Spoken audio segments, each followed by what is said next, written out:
Welcome to Clean Air for All by uHoo. It's a podcast from uHoo about creating a healthy home and life with good indoor air quality. Each month we will speak with experts and share helpful information and insights about anything and everything that concerns the air we breathe and how we can protect the health and safety of our homes and families while we stay indoors. From understanding indoor pollutants, the benefits of ventilation, the importance of continuous air quality monitoring, to new technologies and more. And today I have the great pleasure of introducing our guest, Teresa Fortin Barnes, in short, T. She's a household toxin specialist and founder of Green Living Gurus and T's Organics.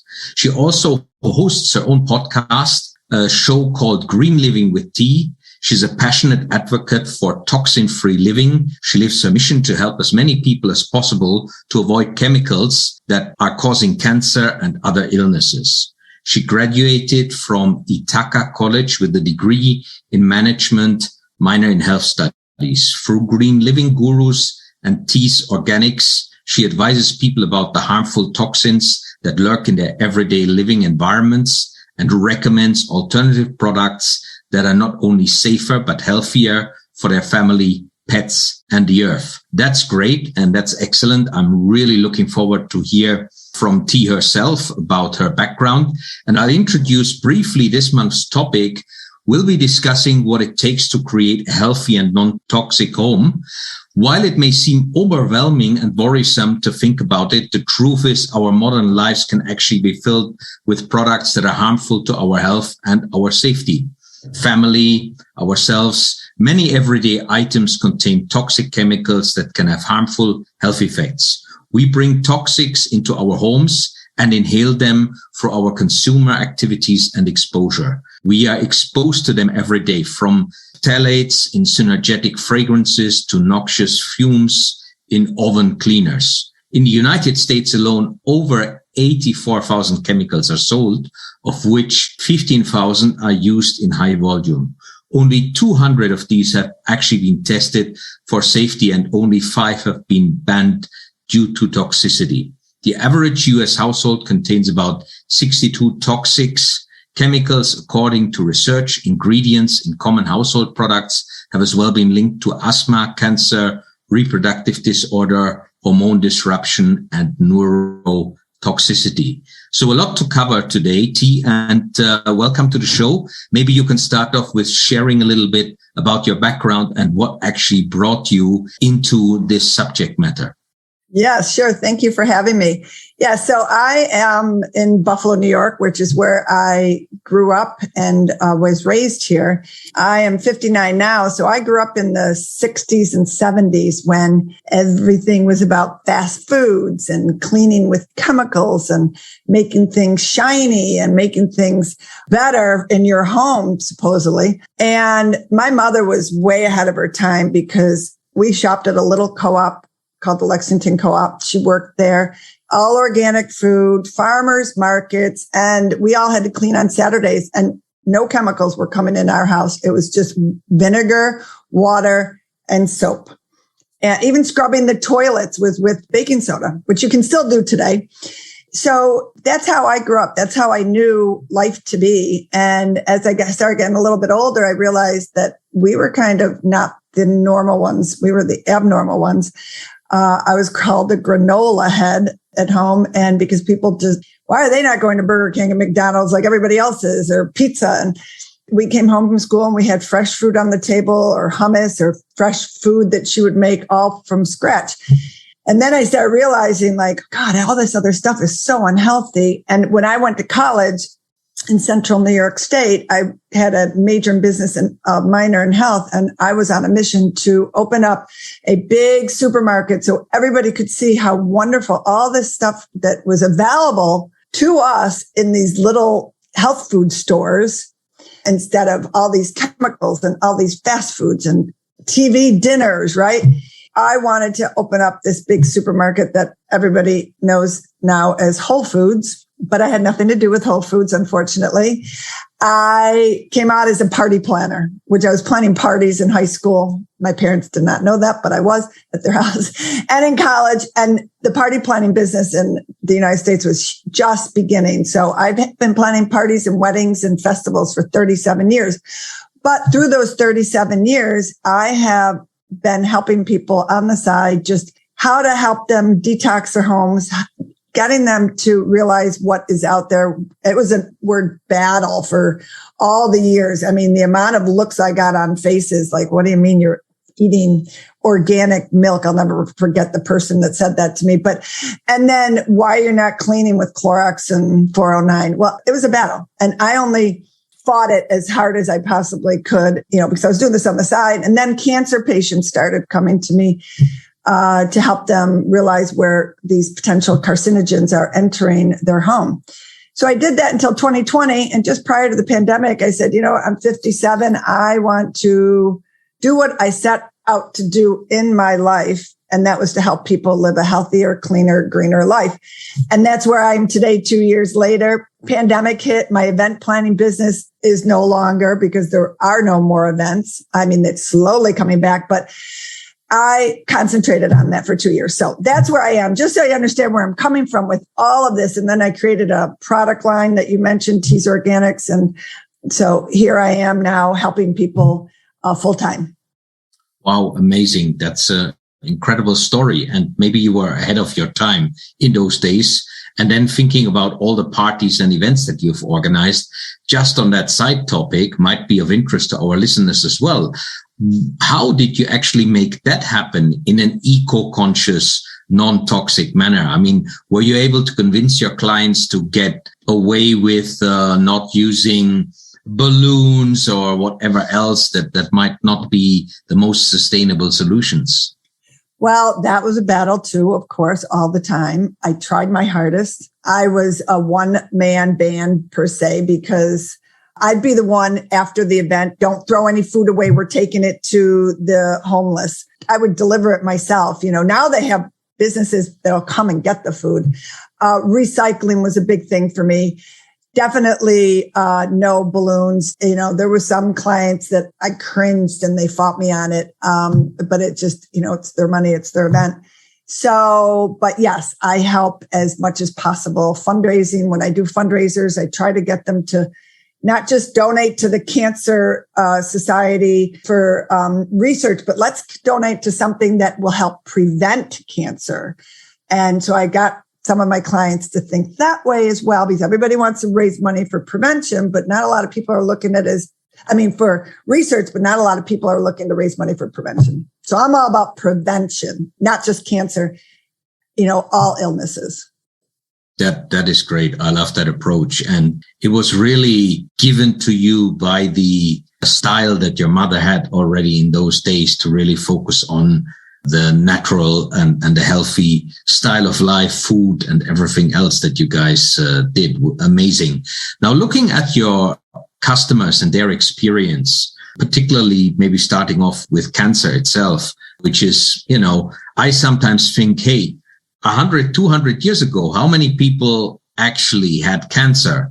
I don't know whether there are exact statistics, but I guess very few, because the gigantic number of chemicals, synthetic chemicals that humanity has developed, nature would have never come up with them because they have no purpose in the natural system. I mean, what's your experience with practically helping cancer patients? And do you have an answer on that question 100, 200 years ago? Were there many people with cancer, or has it only come recently with us humans having those nasty chemicals everywhere? Well, my understanding is we all have cancer cells in us. What is feeding the cancer is the question. And what is causing those cancer cells to triple and, grow? When I was in college, my mom's sister, who was basically another mother to us, developed ovarian cancer and ultimately died of ovarian cancer. And she used baby powder every single day. And baby powder is now known the talc substances in there is known to cause cancer. And there's lawsuits all over the place with that right now. But that's one of the things when she died and she got cancer, because I didn't know anybody else that had cancer. And it blew us away. And she ate, she ate so healthy. How could she get cancer? What did she do? Yes, she had a lot of stress, and stress can add to it as well and make it even worse. But that's what got me thinking, wow. And then fast forward for 40 years, like you said, cancer has just become this massive industry. And it is just, kids, babies getting cancer. Well, I look at one thing and I look at the amount of chemicals that have multiplied with cancer and the amount of chemicals out there. And we're just talking cancer. All the other diseases have multiplied too. And our health, especially in the United States, is just horrible because people are eating poorly. They are using all these products in their homes that are causing these illnesses or contributing to them. And all the amount of chemicals that we as consumers potentially are putting on our body, in our body when we eat, breathing them in our home is beyond what anybody can even measure. You could try. And that's what I help people do. Because once you see what you are using every single day, what you are breathing in your house every single day, eating, and you add up all those chemicals and they're going into your system every single day. And not one doctor and not one scientist can tell you, take those 160 chemicals you put on your body every day or in your body. How are they mixing in your body? So nobody even knows that either. So the mystery behind these illnesses, specifically cancer, the cure, I look at, let's look at preventing cancer. Let's look at preventing these kids from taking in all these chemicals. Let's look at the mothers from preventing them that are delivering these babies that already have these chemicals in their bodies and they test them in umbilical cord. So we got to step back and say, whoa, let's look at the house. What are we doing in our home where we spend 90% of our time? Yeah. I remember one occasion in Malaysia, I met a friend of mine and he said, "Oh, sorry, I'm late. I went to a funeral." And I said, "Oh, sorry to hear that. My condolences." He said, "Yeah, my friend passed away at a very young age from nose cancer." And I said, "What, nose cancer? Wow, that seems to be very I haven't heard of that before. What was his profession?" And then he said, "Oh, he was a construction demolition worker." And then I was asking him, did anyone make potentially the link that he's been all his life breathing in chemicals, dust from the construction site, and maybe even, some of those that are already well known as cancerous, like asbestos, which, you can still find here in Southeast Asia, partially unregulated. And, then he said, "Oh yeah, maybe you're right." But what struck me was he hadn't thought about that link. And it seemed like his family hadn't thought about that link. So, the awareness that there are relationships between exposure and chemicals and then health impacts. And as you said, Dee, very difficult to get this all together. And doctors themselves can't really say how it all interacts with one another. So what advice would you give the average person where can they start in their home to kind of identify what should be prevented to come into their home or kicked out? Okay, so there's probably 5 different areas because I like to touch on all the senses because all of our senses are affected by chemicals. But the 3 areas that I really focus on are breathing. So what are we breathing in? Because I think that's one of the worst areas. What are we eating? So are you eating the chemicals? And then what are you putting on your skin? But my favorite topic is really, what are you breathing?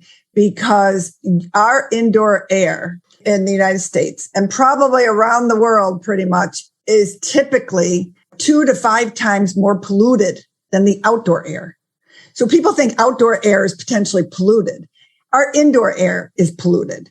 And that's for various different reasons. One, a lot of homes, apartments, dwellings are airtight. So especially in the modern world, it was like, make sure the windows are airtight so no air is getting in. Well, guess what? You need air and you need fresh air.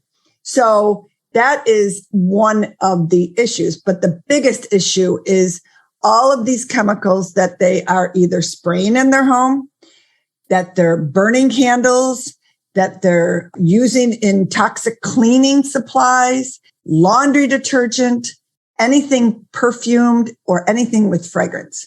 And those are just a general area. So the easiest thing for people to do is really start looking at that area. Now, how do we know there's chemicals in the home? How do we detect them?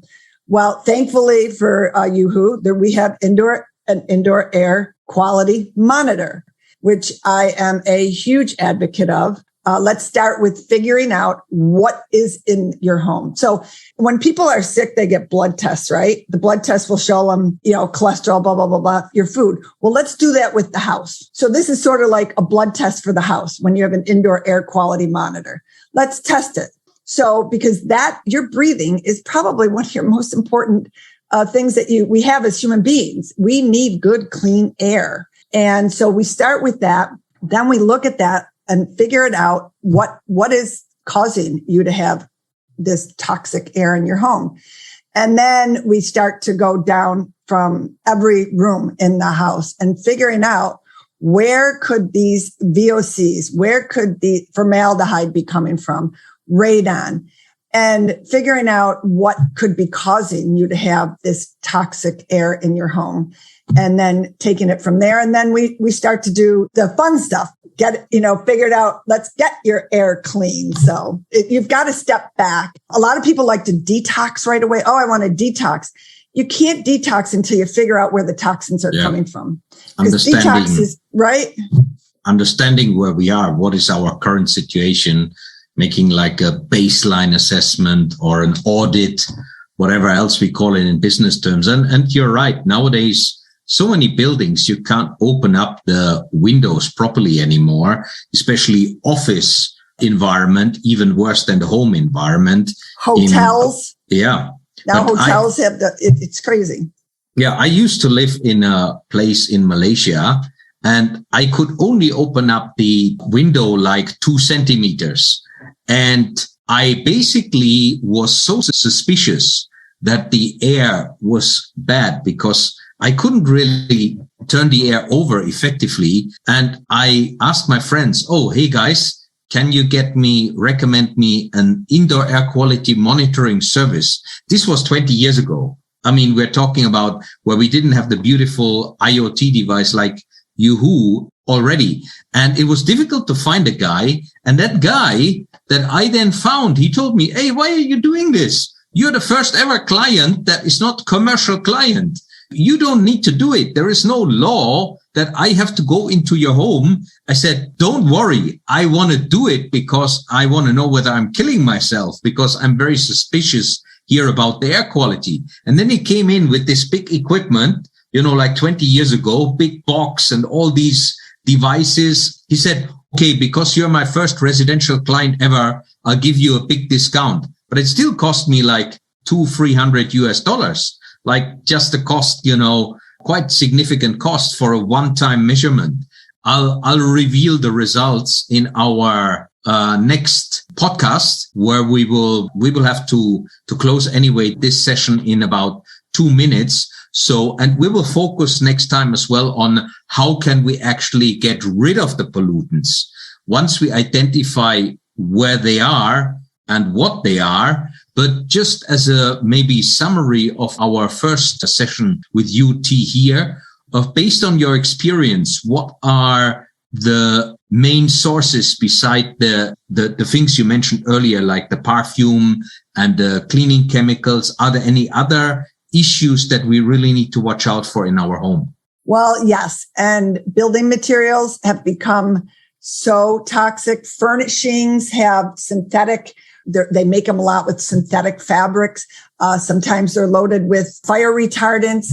Pesticides enter the house. If somebody's spraying their lawn and they're not taking their shoes off, those are all different areas. Construction material. How is the house constructed? What are they using to flooring? What are they using for drywall? Where is it coming from?